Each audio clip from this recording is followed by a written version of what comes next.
कारवां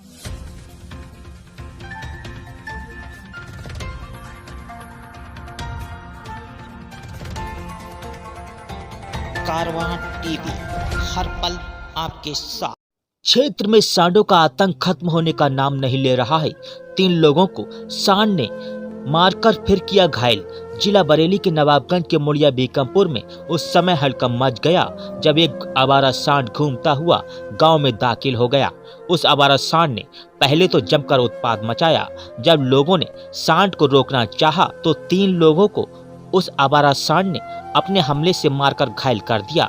आपको बता दें, रात के 2 बजे के करीब एक 65 वर्षीय वृद्ध धनपाल अपने घर में सो रहे थे कि अचानक आवारा सांडों का एक झुंड आया। उसमें से एक सांड ने सोते हुए धनपाल पर हमला बोल दिया। सांड का हमला इतना खतरनाक था कि बुजुर्ग की जान जाते जाते बची, जिससे घायल बुजुर्ग का इलाज चल रहा है, जिनको काफी चोटें आई हैं। ग्रामीणों का कहना है अगर मौके पर वे लाठी डंडा लेकर ना पहुंचते तो आवारा सांड किसी की भी जान ले सकता था। लोगों का यह भी कहना है गांव में 2 दर्जन से अधिक सांड खेतों में किसानों को लगातार नुकसान पहुंचा रहे हैं, जिससे लोगों को जान और माल का खतरा भी बना हुआ है। खबरों के माध्यम से इसकी खबर जब एडवोकेट सुनीता गंगवार को हुई तो वह गांव का दौरा करने के लिए अपने साथियों के साथ पहुंच गईं। पैनी नजर सामाजिक संस्था की प्रदेश अध्यक्ष ने गांव की समस्याओं को सुना। उसके बाद मौके पर ही ग्रामीणों के सामने एसडीएम से वार्तालाप की। एसडीएम ने शीघ्र ही आवारा घूम रहे सांडों को पकड़वाने का संस्था के अध्यक्ष एडवोकेट सुनीता गंगवार को आश्वासन दिया है। इसके साथ ही सुनीता गंगवार ने बजरंग दल, विश्व हिंदू परिषद जैसे संगठनों को आड़े हाथ लेते हुए कहा, जब किसी सांड को किसी व्यक्ति द्वारा नुकसान पहुंचाया जाता है तो ये संगठन सक्रिय होकर जमकर उत्पात मचाते हैं और अगर सांड किसी भी व्यक्ति को कोई नुकसान पहुंचा दे तो ये संगठन मौन धारण कर लेते हैं। सुनीता गंगवार ने इस मामले को लेकर गहरा शोक व्यक्त किया है। कारवां टीवी के लिए नवाबगंज से रियाज गुड्डू अंसारी की रिपोर्ट। जानना चाहेंगे, आज आप बीकमपुर मुड़िया गांव में आए हैं, क्या है पूरा मामला? कल मैंने अखबारों में पढ़ा कि सांड द्वारा मुड़िया बीकमपुर गांव में जो नवाबगंज क्षेत्र में है कई लोगों को घायल किया है और सांड की वजह से पूरा गांव बहुत जो है परेशान है। तो उस चीज़ को मैं पढ़ के यहाँ पर देखने आई हूँ कि यहाँ पर क्या स्थिति है और कितनी मात्रा में यहाँ पर सांड है। अभी आपने वो देखा मैंने कि एक ये बुजुर्ग से व्यक्ति हैं, इनको घायल किया और बेहद बुरी तरह से ये घायल है। पूरा शरीर इनका नीला पड़ा हुआ है, कान के पास भी फटा हुआ है, हाथ पैर कोई भी चीज़ साबुत नहीं बची है। और उसके अलावा भी कई और लोग भी घायल हैं जो अपने घर में हैं। तो ये स्थिति है। इससे पहले भी मैंने नवाबगंज प्रशासन को 2 बार ज्ञापन दिया था। रिचोला किफ़ायतुल्लाह में जो घटना घटी थी उसमें तो उनकी मौत ही हो गई थी उस व्यक्ति की, और उसके बाद हरदुआ में घटना घटी थी, उनको भी हम देखने का, वो भी बहुत बुरी तरह घायल थे। आर्या हॉस्पिटल में, प्राइवेट हॉस्पिटल में उनका इलाज चल रहा था। तो उसके बाद जो है एसडीएम साहब को 2 बार ज्ञापन दिया था संस्था ने, और ये भी कहा था दूसरे ज्ञापन में कि अगर ये सरकारी संपत्ति है सांड, और सरकारी संपत्ति इस तरह से खुली क्यों छोड़ रखी है जो लोगों के जान और माल दोनों की हानि कर रही है। और प्रत्येक गांव में से ये शिकायतें आ रही हैं, जहां जहां संस्था को जानकारी मिल रही है अखबारों के माध्यम से, चैनलों के माध्यम से, तो संस्था वहाँ पर जाकर जरूर देख रही है, संज्ञान में ले रही है। और 2 बार एसडीएम को ज्ञापन देने के पश्चात भी नवाबगंज प्रशासन सांडों के प्रति सजग नहीं हुआ है। अभी एक सांड जो है हरदुआ में जरूर प्रशासन द्वारा पकड़वाया गया था, और जैसा कि गांव वाले कह रहे हैं कि ये वही सांड है, तो इसका मतलब है कि प्रशासन ने सांड तो पकड़ लिया मगर उसे लापरवाही करते हुए ले जाकर दूसरे क्षेत्र में छोड़ दिया, जिसकी वजह से वो दूसरे क्षेत्र में आकर घायल कर रहा है लोगों को। संस्था की तरफ से क्या कदम उठाने वाली है सांड को पकड़वाने में? या नहीं, अब मैंने दूसरे ज्ञापन में प्रशासन को बताया था कि अगर आप सांड नहीं पकड़वाते, इन्हें गौशालाओं में नहीं भिजवाते हैं, और ये गौशालाओं से बाहर घूम रहे हैं, यानी कि गौशालाएं खाली पड़ी हैं, और गौशालाओं के नाम पर मुख्यमंत्री जी ने बहुत सारी योजनाएं बना रखी हैं बेजुबान जानवरों के लिए, उनके रखरखाव के लिए, उनके खाने पीने के लिए, तो वो संरक्षक कहाँ चले गए हैं?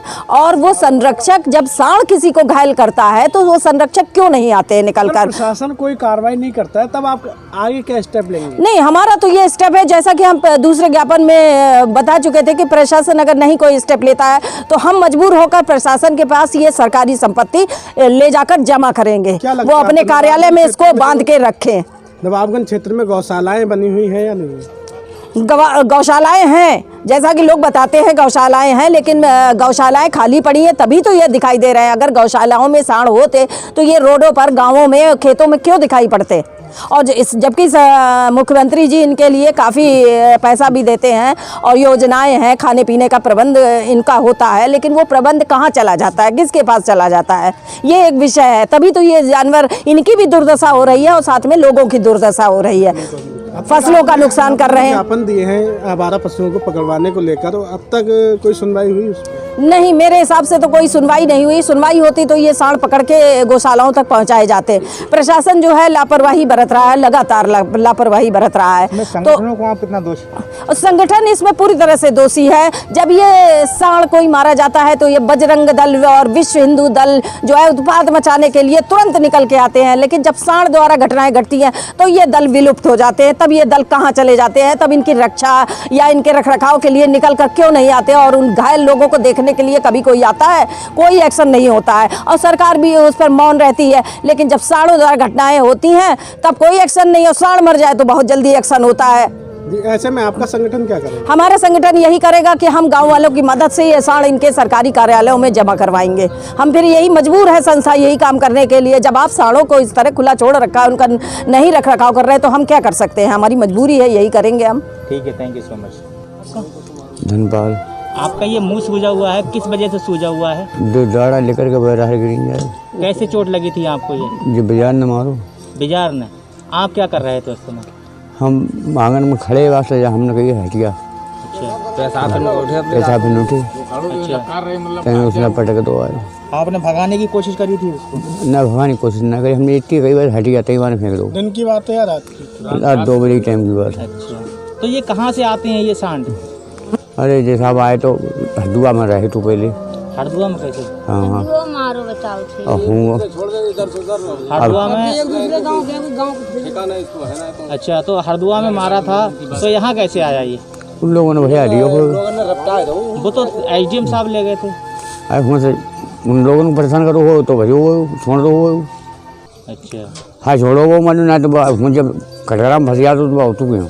तो बाबा आपको चोटें कहाँ कहाँ पे आई हैं ये? वो तो दे ही लुन जाएगा, देखो बची भी ना है। जैसे कि कहाँ कहाँ पे? कहाँ बताऊँ मैं, देख सब सकते फूट दिखाई दे रहा चेहरा पे, ये चेहरा पे, कान के पास, ये सब आपको उसी ने मारा है? सही न मारो। अच्छा, कितने लोगों को मारा है बाबा? ये 2 लोगों ने मारो। जो 3 लोगों ने। हाँ। मैं आपका रामचंद्र। क्या नाम? रामचंद्र रामचंद्र जी, आपके भाई पर सांड द्वारा हमला हुआ है क्या? जी। ये क्या कर रहे थे आपके भाई? गेहूँ चुंग रहा है, हट करी हट संग ठाड़ो डड़ू का। अच्छा, कितने वर्ष के हैं आपके भाई? होगा 20-22 साल का। क्या नाम है आपके भाई का? लाखन राम। लाखन राम।